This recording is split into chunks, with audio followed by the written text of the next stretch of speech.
The Price of Vengeance. This is a story about the devastating cost of a lie. What would you do if your most intimate betrayal became terrifyingly public? This is not just a story of infidelity. It is a tale of power, legacy, and the devastating consequences of underestimating a woman who has nothing to lose. When billionaire media heiress Victoria Sterling discovered her husband's affair, she didn't just get angry. She got even.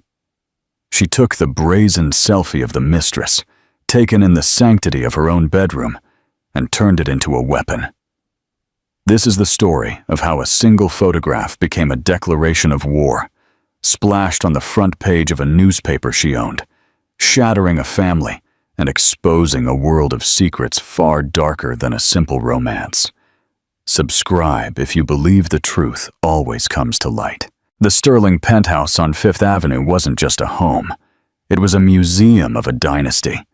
Spanning the top 2 floors of a limestone monolith, its floor-to-ceiling windows offered a bird's-eye view of New York City. Every object within its walls told a story of power.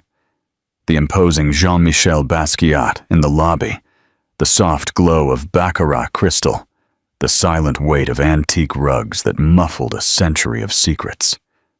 This was the world Victoria Sterling was born into, a world her father, the formidable media titan Richard Sterling, had built and entrusted to her. She was the guardian of his legacy, especially of the Metropolitan Times, a newspaper that could make or break careers with a single headline. At 48, Victoria was as elegant and formidable as her surroundings. She had her father's sharp intellect and her mother's classic, serene beauty. She ran the Sterling Media Group with a firm hand, perched atop a carefully curated masterpiece of board meetings, charity galas, and quiet evenings with her husband of 20 years, Leo Harrison. Leo was, by all accounts, the perfect complement to her. A self-made man, a celebrated architect whose sleek, innovative designs had reshaped skylines. He possessed a charm that could disarm the most cynical journalist. He was the warm, approachable half of their power couple. His easy smile, a perfect counterpoint to Victoria's reserved grace.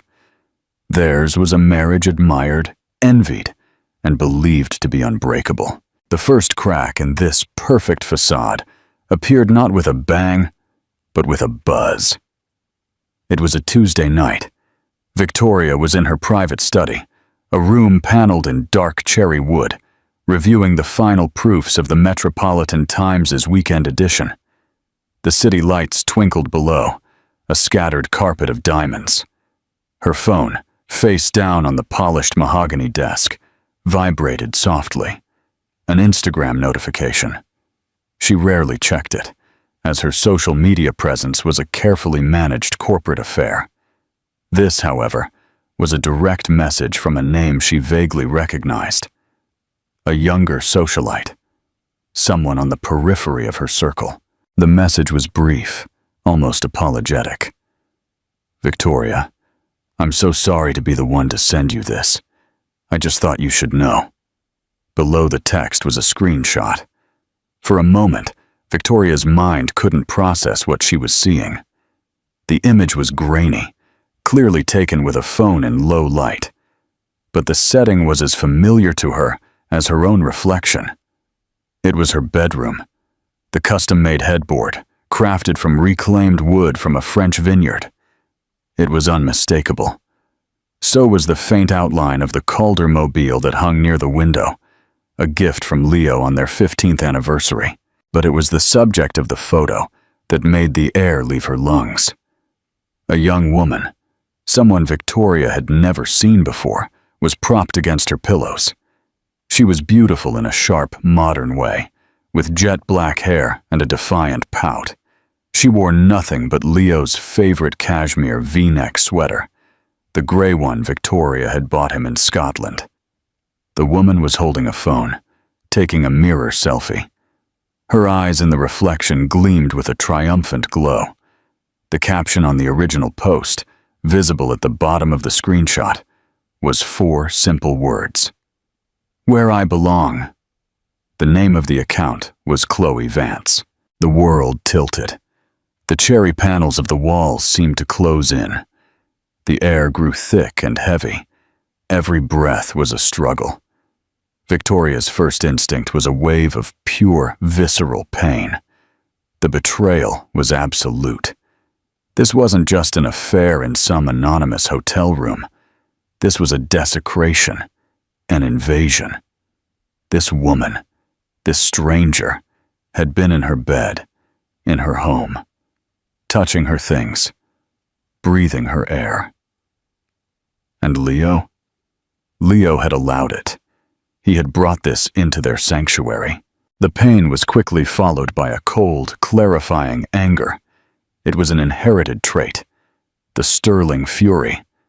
Her father had been famous for it. A quiet, terrifying rage that could dismantle a man's career in a single, chilling sentence. Victoria had always kept that part of herself locked away, deeming it too brutal for her carefully constructed life. Now she felt it uncoil in her chest like a snake. She stood. Her movements were rigid. She walked to the vast window and looked out at the city that her family, for generations, had helped inform and shape. The Metropolitan Times was more than a business. It was an instrument of power. Her father had used it to champion causes, expose corruption, and, when necessary, settle scores. He had once told her, "Victoria, information is the only currency that matters, and we own the bank." Her mind, honed by years of corporate strategy and crisis management, began to work. The shock receded, replaced by a chilling clarity. Tears were a luxury she could not afford. A messy private divorce was the conventional path. Lawyers, settlements, quiet shame. It was what was expected of women in her position. Hide the humiliation, preserve a dignified facade. But the sheer audacity of the act demanded a different response. The photograph wasn't a mistake. It was a challenge. A deliberate act of aggression from a mistress who clearly felt secure, and from a husband who had become careless. Arrogant. They had underestimated her. They had mistaken her quiet dignity for weakness. They had forgotten who she was. She was not just a wife. She was Victoria Sterling. And this was her city. Her newspaper. She turned away from the window. Her decision was made. The snake of rage was now fully awake, its cold fire spreading through her veins. This would not be a private matter. A private humiliation demanded a public reckoning. They had brought the battle into her home. She would fight it on her own turf. She picked up her personal phone, the one with the direct, encrypted line to the editor-in-chief of the Metropolitan Times, a man named David Chen, whom she trusted implicitly. He was an old-school journalist, nearing retirement, who had worked for her father for 30 years. He answered on the second ring, his voice tired. "Victoria, is everything all right?" "It's late." Victoria's voice was eerily calm, devoid of any emotion. "David, I need you to stop the presses." There was a pause. Stopping the presses was the nuclear option in their world, an act reserved for declarations of war or the death of a president. "What? The weekend edition is already rolling. It would cost a fortune. What in God's name happened?"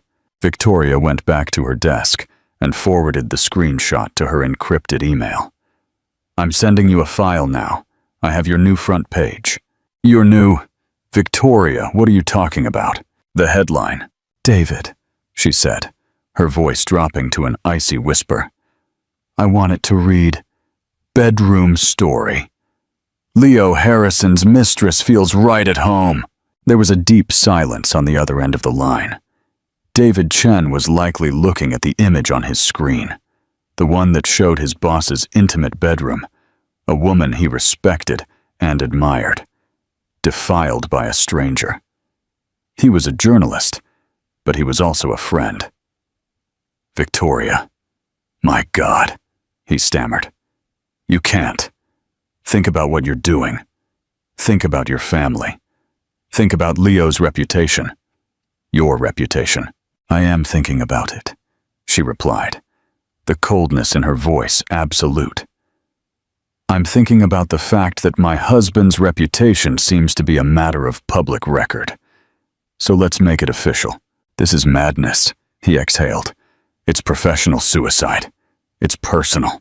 It became personal when she took a photo in my bedroom." "David," Victoria said, her tone leaving no room for discussion. "My father hired you because you have ink in your veins and steel in your spine. He trusted you to follow a story to its conclusion. This is the story. Are you going to run it, or do I need to call someone who will?" The threat hung in the air, unspoken but understood. He knew she meant business. He let out a long, defeated sigh. "God help us all, Victoria. God help you. God has nothing to do with this," Victoria said, before ending the call. She sat in the silence of her study. The city lights, a cold and distant audience. She felt strangely empty, as if she had carved out the part of her that felt pain and only left purpose. Leo was at a business dinner downtown. He would return home in an hour or two, smelling of expensive wine and feigned sincerity. He would kiss her on the cheek and tell her he missed her. And in the morning, he, along with 8 million New Yorkers, would wake up to their new reality. He would discover that he had not only broken his wife's heart, he had started a war with a queen, and she was about to burn his kingdom to the ground. The first firestorm. Do you think a revenge so public can ever be justified? Tell us what you think in the comments. Dawn broke over New York with a deceptive serenity, the sky a soft wash of gray and pink. But in the streets below, a firestorm was brewing. It started as a ripple, with the morning deliveries of the Metropolitan Times. The truck drivers, accustomed to headlines about politics or finance, gasped. Kiosk owners squinted, then read the headline again. Their eyes widened in disbelief. By 6 in the morning, the city was awake and buzzing. The front page was a work of brutal simplicity. There, in raw color, was the photo of Chloe Vance. It was larger and clearer than the screenshot, as the Metropolitan Times' digital forensics team had worked through the night to enhance its quality. Every detail was crisp, the smug triumph in her eyes, the distinctive grain of the wooden headboard, the gray cashmere sweater that was so obviously a man's. And the headline, in the Metropolitan Times' bold, authoritative font. "Bedroom story. Leo Harrison's mistress feels right at home." There was no subheadline, no long article, just the photo, the headline, and a short, devastatingly factual caption. Chloe Vance, 28, art gallery curator, photographed in the Fifth Avenue marital bedroom of celebrated architect Leo Harrison and his wife, Sterling Media Group CEO Victoria Sterling. It was a nuclear bomb detonated in the heart of the city's elite. By 7 in the morning, it was all anyone was talking about. In stock exchanges and coffee shops, in whispered conversations in the back of town cars, the image was passed from phone to phone. The story was retold with a mixture of horror and glee. The sheer, audacious cruelty was breathtaking. It wasn't just journalism. It was vengeance, served cold and on paper. Leo Harrison woke up at 7:15 a.m. He had arrived home late, slipping into the guest room, as he often did after a late dinner, to avoid waking Victoria. He showered, put on one of his impeccably tailored suits, and walked out, expecting the quiet hum of his domestic life. The first sign that something was wrong was the silence. The apartment was deathly still. No smell of coffee, no sound of morning news. His phone, which he left charging on the hallway console, was lit up like a Christmas tree. Dozens of missed calls, a torrent of text messages. "Leo, what the hell is this? Call me!" His business partner. "Mr. Harrison, a statement is urgently needed." His public relations firm. "Leo, is this real? Your face is everywhere." A friend, confused. He walked into the kitchen. And there it was. A single copy of the Metropolitan Times, placed squarely in the center of the marble island. Victoria was nowhere to be seen. He stared at the front page, his mind refusing to connect the dots. He saw the photo. He saw Chloe. He saw his bedroom. He saw his name. And then he read the headline. The world fell out from under him. It was a physical sensation, a jolt in his stomach so violent he had to grab the edge of the counter to stay standing. The blood drained from his face. This was not possible. It was a nightmare, a prank, a hack. But he knew with a sickening certainty that it was real. Only one person could have orchestrated this. Only one person had the power, the access, and now, clearly, the motive. He stumbled backward, his breathing ragged. He thought of his conversation with Chloe. She had grown possessive, demanding more of his time, hinting that she wanted to go public. He dismissed it as emotional blackmail, something he could handle. He told her to be patient. Never in his wildest dreams did he imagine this. And the photo. He remembered her taking selfies that night, laughing about how good she looked in his sweater. He had been careless, intoxicated by her youth and his own arrogance. His phone rang again. It was his mother, her voice trembling with panic. "Leo, what's going on? The phone won't stop ringing."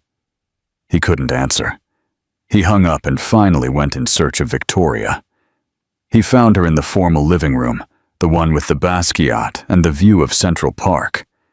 She was wearing a slate gray, businesslike dress, her hair pulled back in a severe bun. She stood by the window, a tablet in her hand, scrolling calmly. She looked up as he entered, her eyes as cold and gray as her dress. "Victoria," he said, his voice raw, a primal whisper. "What have you done?" "I reported the news," she said, her tone even, almost conversational. "It's what we do, isn't it? The news." "You call this news?" he roared, finding his voice in a surge of fury. "You call this news? This is a public execution. You've destroyed me. You've destroyed us." "You're wrong," she said, setting the tablet down. "You destroyed us when you invited that creature into our bed. I'm simply cleaning up the mess." "You set fire to our lives for the whole world to see," he railed, his hands trembling. "My career is over. My reputation. What about our son? Did you even think about Luke?" At the mention of their son, a flicker of something, pain, regret, crossed her face, but it was gone as quickly as it came. "I am thinking about him," she said. "I am thinking about the legacy he will one day inherit, a legacy of strength, not of weakness and public humiliation at the hands of an unfaithful husband." "So you chose a different kind of humiliation, a bigger one?" he sneered, desperation making him cruel. "You think this makes you look strong? It makes you look like a bitter, vengeful shrew. Everyone is laughing at you, Victoria, the scorned wife who owns the newspaper." "Let them laugh," she retorted, unmoved. "They are not the ones who matter. The people who matter see this for what it is. A message that the Sterling House does not tolerate betrayal, not in its boardroom, and not in its bedroom." He stared at her, seeing for the first time in years the woman he had married. The quiet, understanding partner was gone. In her place was Richard Sterling's daughter, a woman forged in corporate fire. And he realized with a dawning horror that he had never truly known her. He had seen her power as an accessory to his own life, not as a weapon that could be turned against him. "I will sue you," he spat. "I'll take the newspaper for libel, for defamation." Victoria almost smiled. It was a terrifying sight. On what grounds, Leo? Is the photograph false? Is she not your mistress? Were you not in a relationship with her? Did she not take that photo in this house? Every word we printed is the truth, and the truth is an absolute defense. Our lawyers are, shall we say, prepared. He was trapped. Completely and utterly trapped. He had no defense. He had no recourse. She had used the truth as a guillotine. Meanwhile, across town, in a small, stylish but comparatively modest apartment in Tribeca, Chloe Vance was also waking up. Her phone was exploding, but with a different kind of message.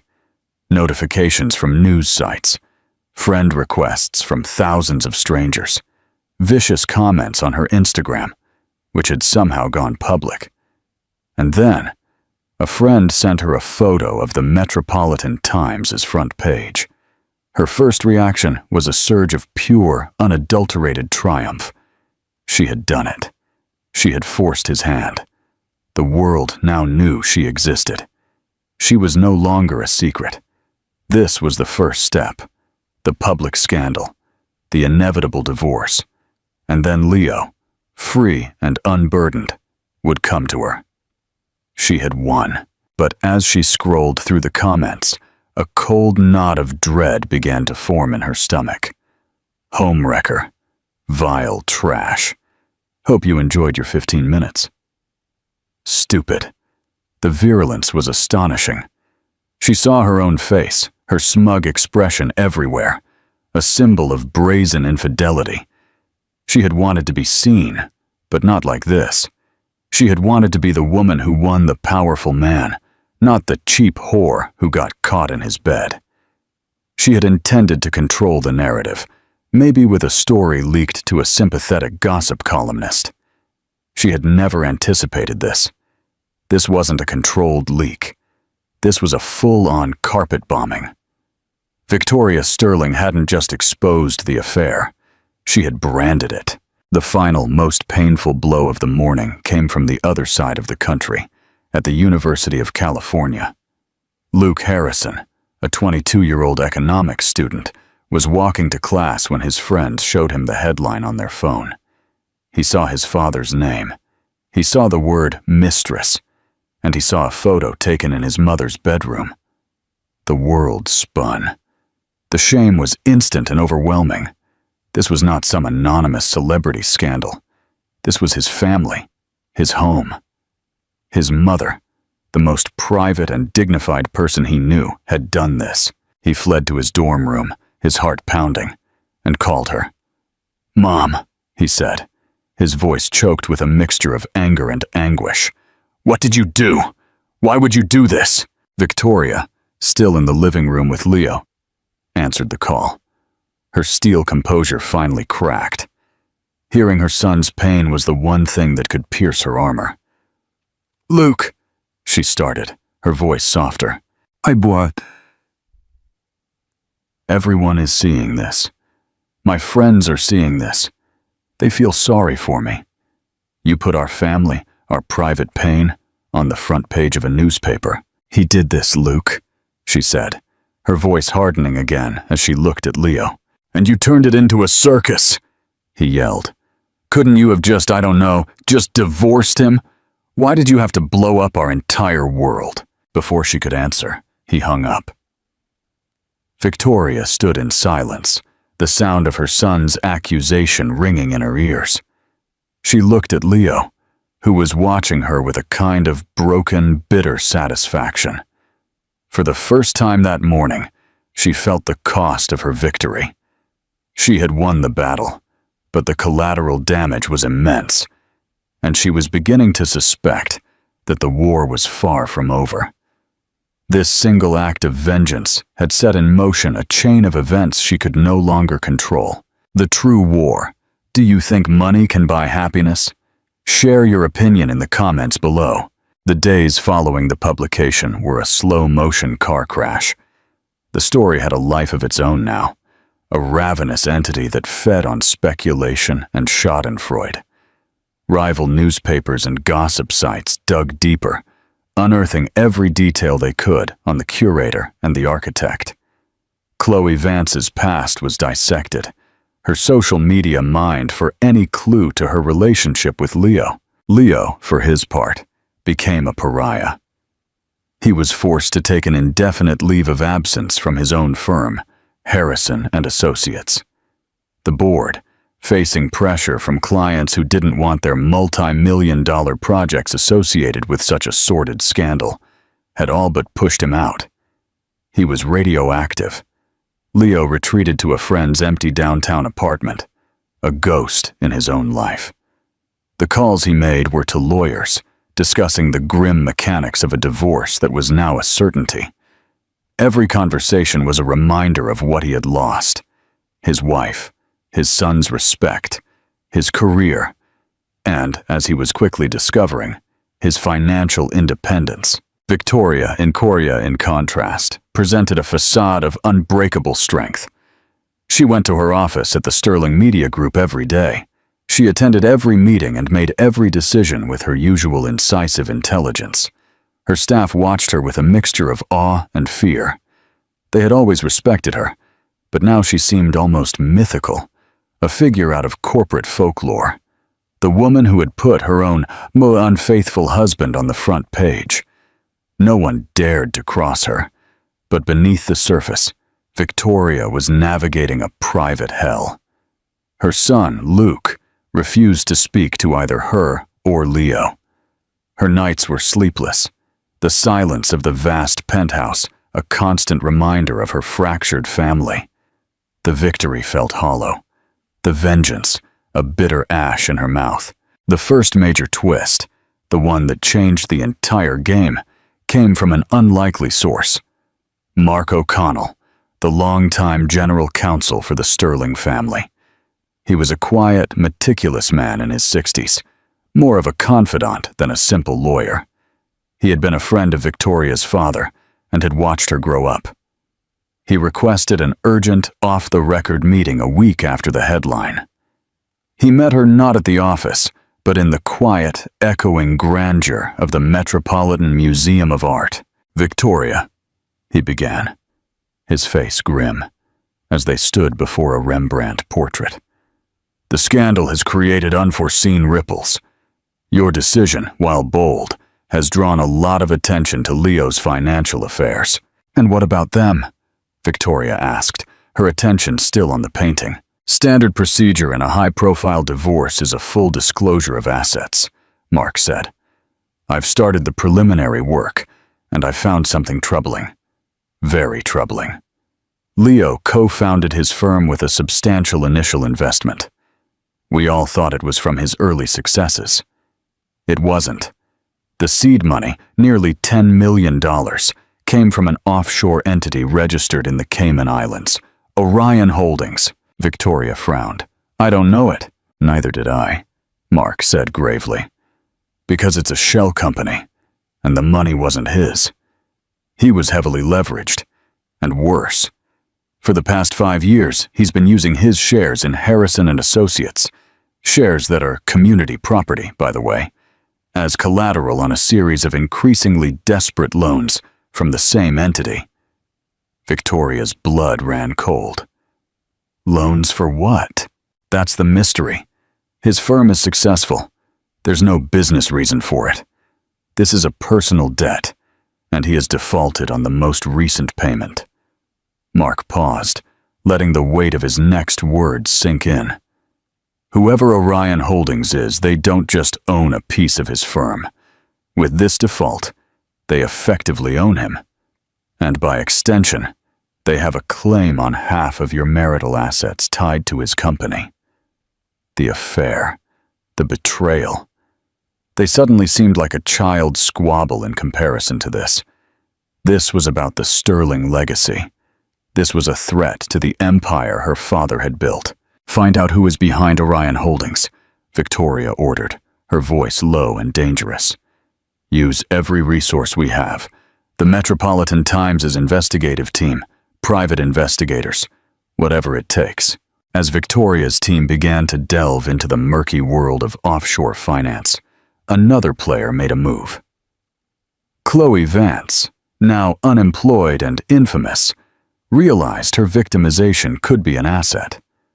Her initial attempts to sell a tell-all story had been met with lukewarm offers. Yesterday's news. She needed new leverage, and she realized she might have it.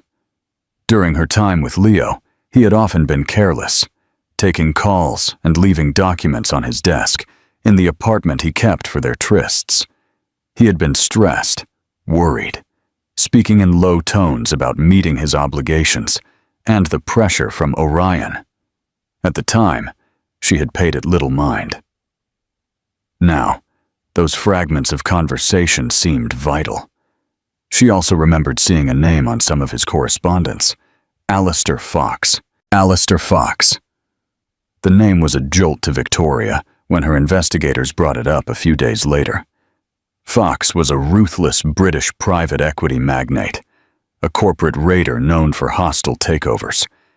He was also Victoria's primary rival, the owner of a competing media conglomerate who had been trying to buy the Metropolitan Times for years. Her father had despised him, calling him a vulture who mistakes destruction for creation. The pieces began to fall into place with terrifying speed. Alistair Fox was the money and the power behind Orion Holdings. This wasn't just a business loan.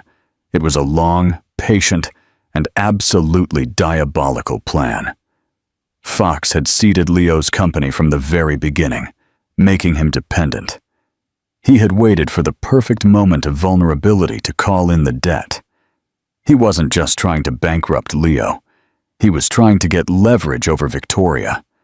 By controlling her husband's debt, he controlled a significant marital asset. In the resulting divorce, he could claim a stake in the Sterling Media Group itself, or at the very least, force an asset sale. The affair was not the cause of the crisis. It was simply the trigger that undived the trap. Leo had not just been a lovesick fool. He had been a pawn in a billionaire's chess game. His affair with Chloe, his carelessness, his public disgrace. It was all the perfect storm that Fox had been waiting for.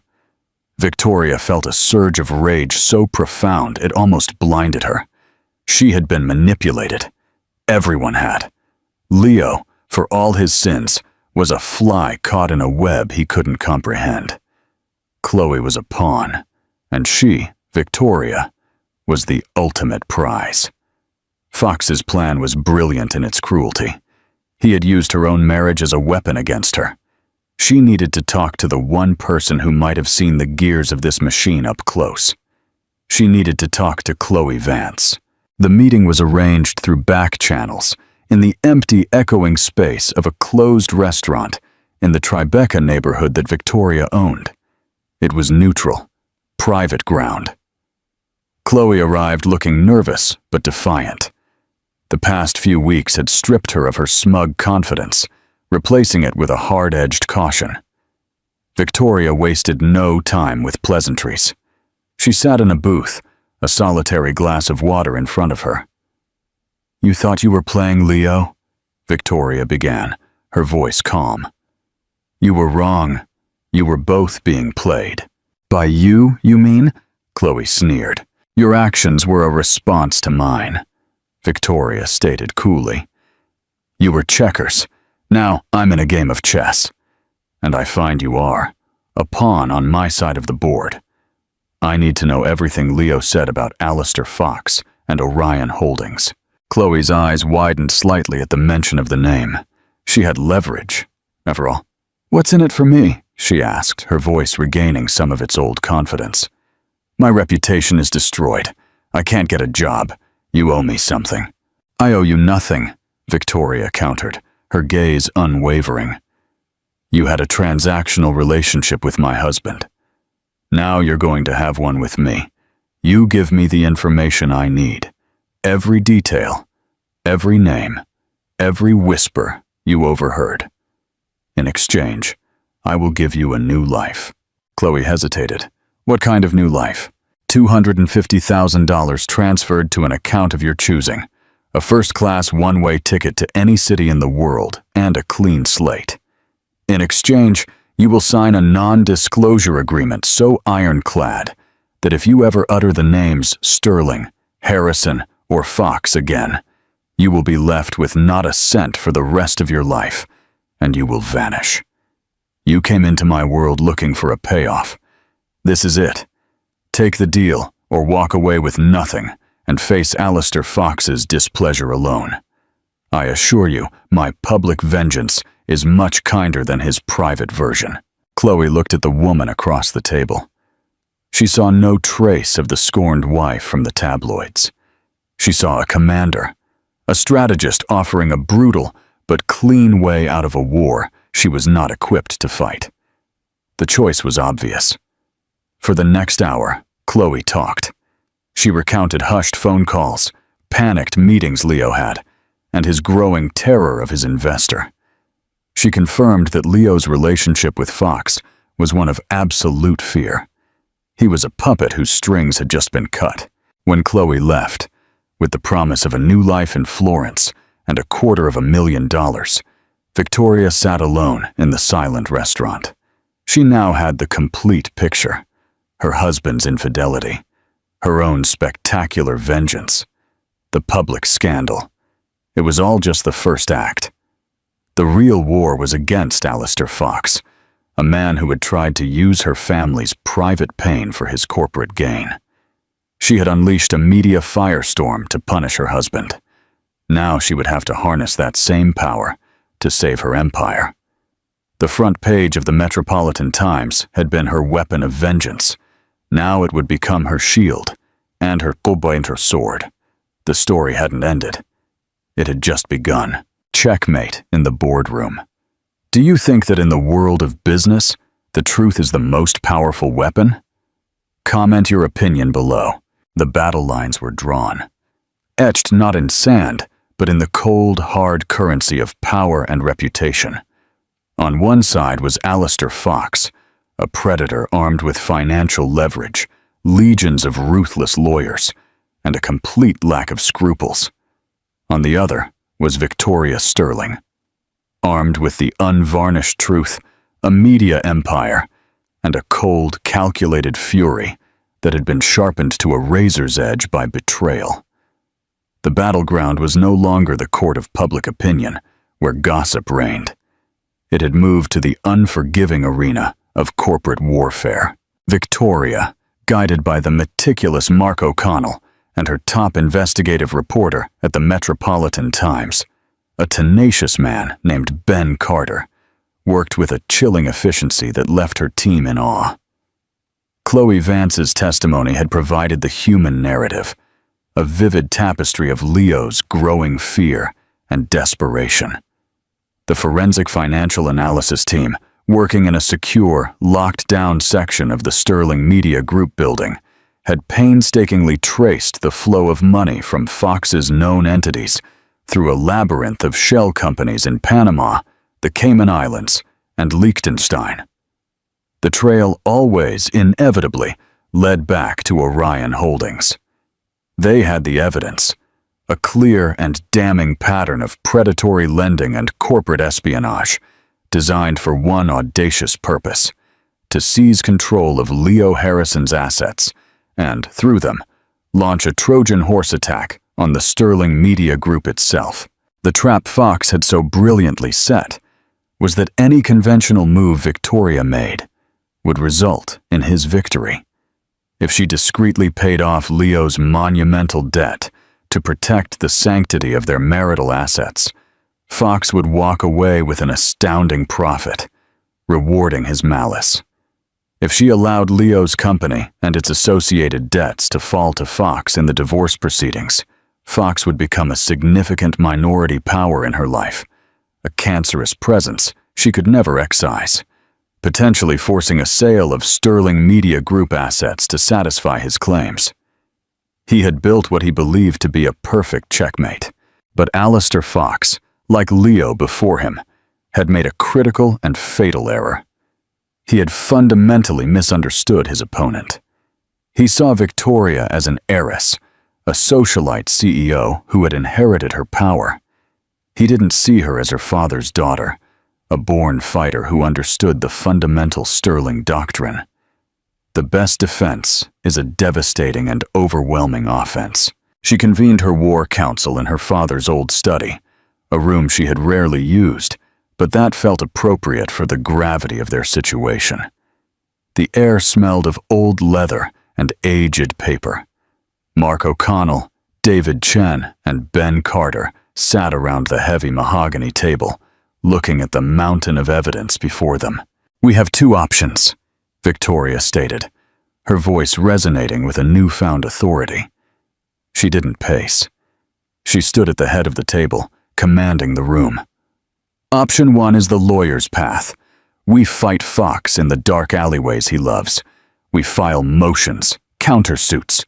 It will be a long, bloody, private war of attrition. He has the resources to drag it out for years, bleeding us with legal fees.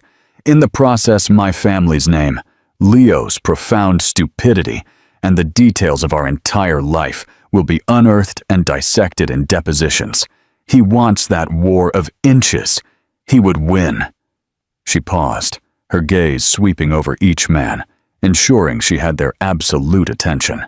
"Option 2, she continued with a dangerous glint in her eyes, is the Sterling way. Ben Carter, the veteran editor who had been so horrified by her initial order weeks ago, now looked at her with a grim, almost fearful respect. "You want to publish?" he said. It wasn't a question. "Everything," Victoria confirmed. "Every last detail, but not as a sordid follow-up to the affair.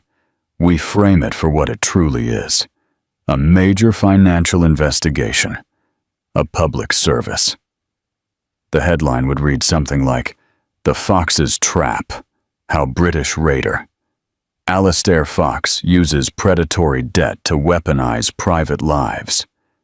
We expose the entire mechanism. The shell companies. The systematic targeting of Leo as a middleman. The ultimate goal of infiltrating this company. We lay it all out for the world to see. The silence that followed was heavy with risk. Mark O'Connell, always the voice of caution, finally broke it. "Victoria, with all due respect, this is madness. He will sue us into oblivion. He is not Leo Harrison. He has armies of lawyers who specialize in this. They will very convincingly claim this is a personal vendetta, that you are abusing your media empire to fight your divorce battles in public. We could get tied up in litigation that could genuinely threaten the newspaper." Ben Carter, the reporter, chimed in. "He's right, Victoria. From a journalistic standpoint, we have to be bulletproof. Fox will use every tool at his disposal to discredit us, to paint you as a deranged, scorned woman. He will attack the source. You." Victoria listened patiently, nodding. "You are both absolutely right. He will do all of those things. And that is precisely why this will work," she said, her logic sharp and cold. "You are looking at the chessboard as it stands. I am telling you how to flip the entire table over. He wants to fight me in the shadows. I will force him to fight me in the daylight. When he sues us, he won't be suing a scorned wife. He will be suing the Metropolitan Times for publishing a meticulously documented piece of investigative journalism. He will have to prove in an open court that his financial dealings are legitimate. He will be subject to discovery.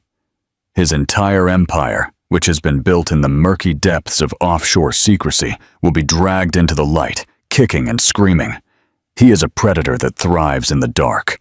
We are going to turn on every single spotlight in the Atlantic." It was an incredibly bold gambit. She was daring him to engage in a mutually assured destruction, knowing he had far more to lose from transparency than she did. "There's one last piece," she concluded, her voice softening slightly. "The key piece. Leo." The men exchanged uneasy glances. Leo was a public disgrace, a pariah. "His testimony is the human heart of this financial story," Victoria explained. "He corroborates everything. We have the what, but he provides the how and the why. I need a signed affidavit from him. A full and official confession of his dealings with Fox. And you think he'll just give it to you? Mark asked, incredulous. After you put him on the world stage as an adulterer? I don't know, Victoria admitted, with a quiet honesty. But he is my son's father, and he is a man who has lost everything. The one thing he may still have a desire to reclaim is a piece of his dignity. I'm going to offer him that chance. Doing something she never thought she'd do again, Victoria went to see him. The doorman of the sterile glass and steel building downtown looked at her with pity as he let her go up. The apartment Leo was borrowing was a minimalist nightmare of white walls and chrome furniture, a place with no history and no soul. It smelled of stale air and defeat. She found him in the living room, staring out the window. He was a shadow of his former self. The swaggering charisma was gone, replaced by a hollow-eyed emptiness. He had lost weight, and his expensive suit hung on him, making him look like a child playing dress-up. He turned as she entered, his expression devoid of the anger of their last confrontation. It was worse. It was apathy. Have you come to inspect the ruins? His voice was a dry whisper. I've come to offer you an option, she said, omitting any pleasantries. She didn't sit down. She placed a thick legal file on the glass coffee table between them. I know everything, Leo. About Alistair Fox, Orion Holdings, the loans, the trap he set for you, for us. She watched as he listened, his expression shifting through a kaleidoscope of emotions, from tired confusion to dawning horror, and finally, to a pathetic, impotent flash of rage. He sank into the couch, his head in his hands. That bastard, he whispered, the words muffled. All of it. He was manipulating me from the beginning. Yes, Victoria said, her voice clinical, not accusatory. He manipulated all of us, and now I'm going to end the game. I'm preparing a story for the Metropolitan Times.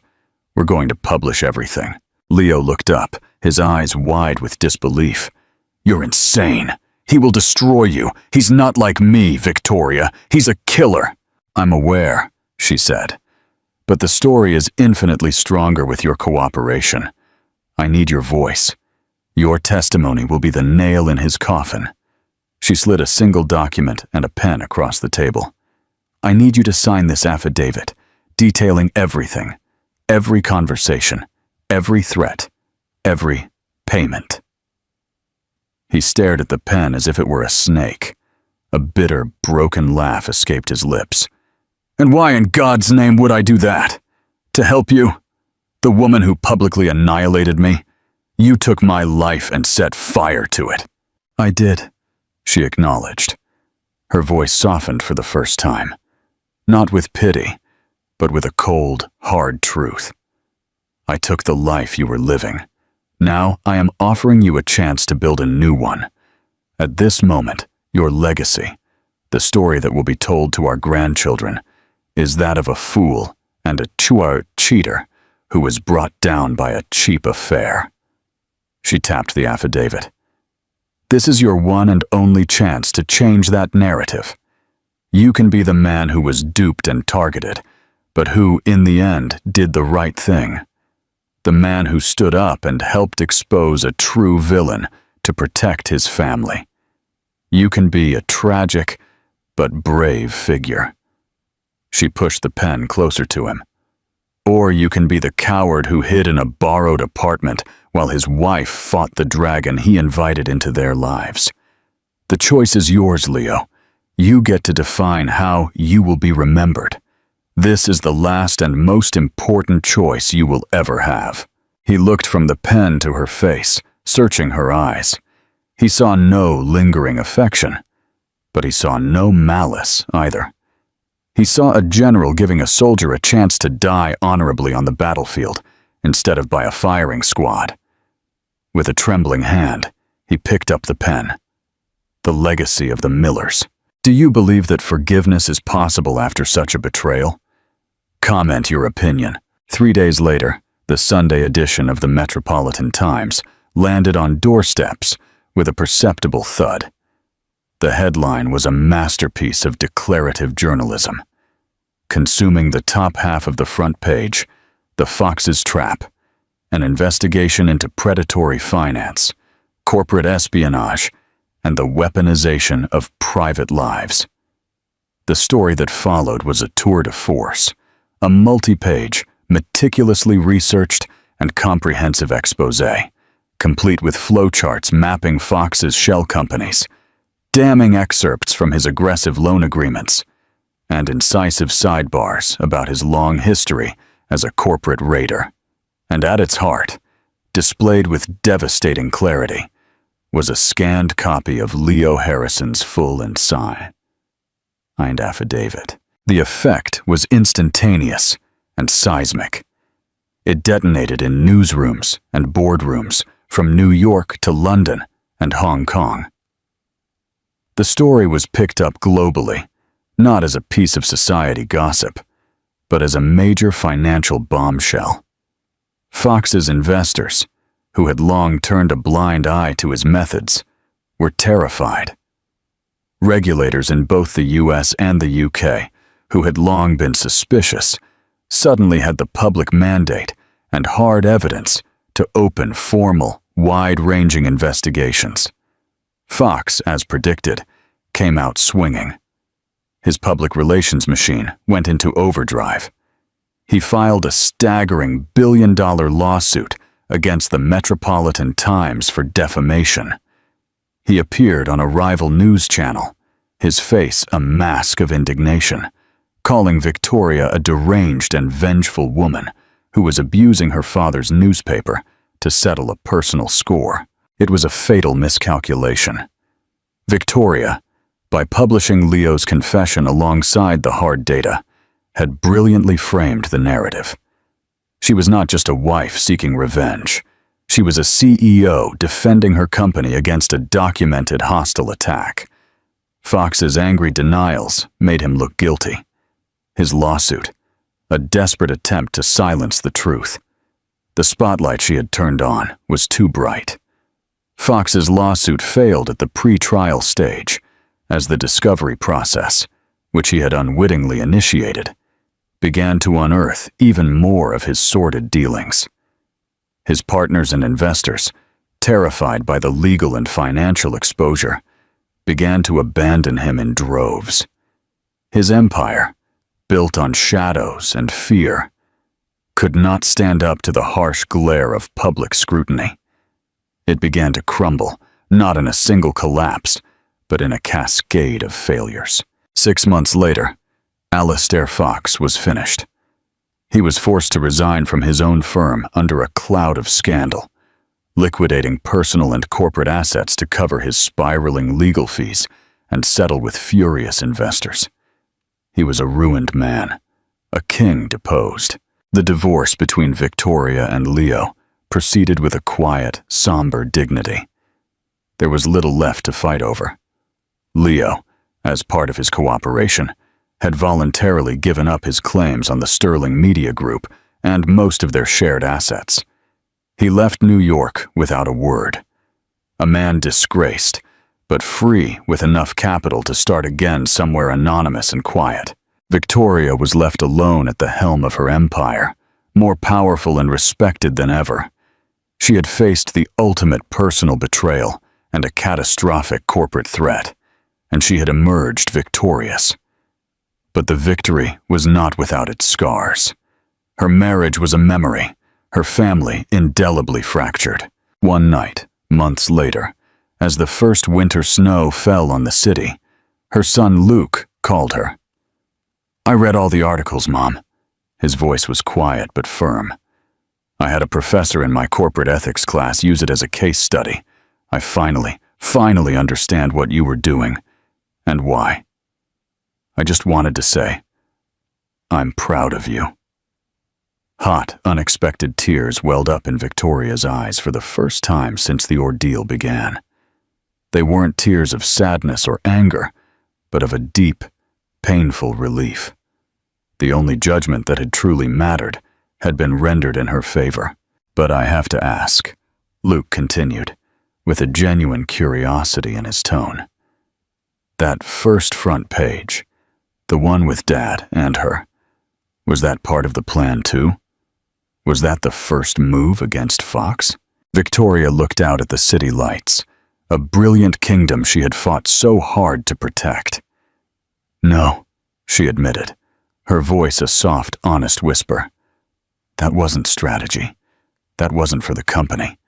That wasn't for Fox. A small, sad, but resolute smile touched her lips. That was for me.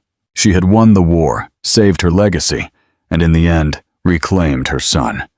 The glass house had been shattered, but in its place, she had built a fortress of steel and ink, a throne of her own design, magnificent and painful. The story of Victoria Sterling is a chilling reminder that in the world of the powerful, love, business, and betrayal are often tragically intertwined.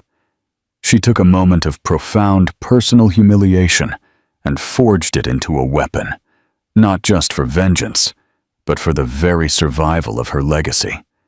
It forces us to ask, what would you do with that kind of power? When pushed to the absolute limit, would you choose quiet dignity or a spectacular, world-altering retribution? If this story of high-stakes drama and calculated justice captivated you, show your support by hitting that like button and don't forget to subscribe.